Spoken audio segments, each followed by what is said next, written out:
Hi mga ka-vibes! Welcome sa panibagong vlog. Ngayong araw, pag-usapan natin ang buhay ng isang vlogger. Yung masaya sa harap ng camera pero minsan umiiyak sa editing. Nagsimula lang ako sa sampling cellphone at malaking pangarap. Minsan, background music lang ang maayos. Ako mismo, sablay. Pero sabi ko, okay lang, lahat naman nagsisimula sa kring. Akala ng iba madali lang mag-vlog pero hindi nila alam ilang ulit mong sasabihin ang hi guys bago lumabas ang natural na smile mo.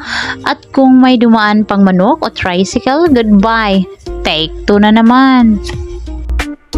Editing time, aabot ng alas 2 ng umaga. Pero sige lang, tuloy lang ang laban kasi pag natapos mo, parang may mini award ka sa sarili mo. May mga araw din na gusto mo lang magpahinga, yung tipong mag-scroll ka na lang sa TikTok kaysa mag-edit. Pero pag na-realize mo may manunood para ma-inspire, mapapangiti ka rin kahit antok na antok ka. Minsan iniisip ko, bakit ko nga ba ginagawa ito? Siguro kasi gusto kong ipakita kahit sa simpleng araw, may kwentong pwedeng magbigay ng pag-asa. At kapag may nag-comment ng, ang ganda ng message mo, grabe, parang lahat ng pagod ko biglang naging worth it. Kahit isa lang ang natuwa, sapat na yun. Habang papunta ako sa trabaho, minsan nagbo-voice over ako sa isip ko. O ayan, si kuya, nagmamaneho ng may energy. Kasi lahat ng eksena pwedeng gawing inspirasyon. Depende sa pananaw mo.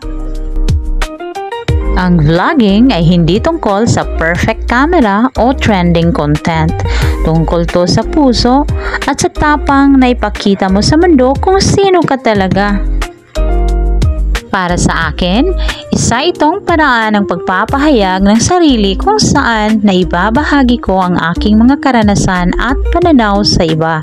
Ito ay hindi lang basta pagkuha ng video, kundi pagbibigay inspirasyon at connection sa mga manunood. Gusto mo ring mag-vlog? Simulan mo na! Huwag kang matakot kung walang views. Minsan nga, kahit pusa mo lang ang unang viewer, at least may support ka na. Ang bawat video mo may kwentong pwedeng magbago ng araw ng iba. Kaya kahit feeling mo na maliit lang ang ginagawa mo, sa puso ng manunood mo, malaking bagay yan. Maraming salamat mga ka-vibes sa pakikinig sa kwento ko. Huwag kalimutang mag-like, comment, share at subscribe. Ako si Manang Juana, isang simpleng vlogger na minsan sablay pero laging may dahilan para ngumiti. Hanggang sa susunod, keep creating and keep shining!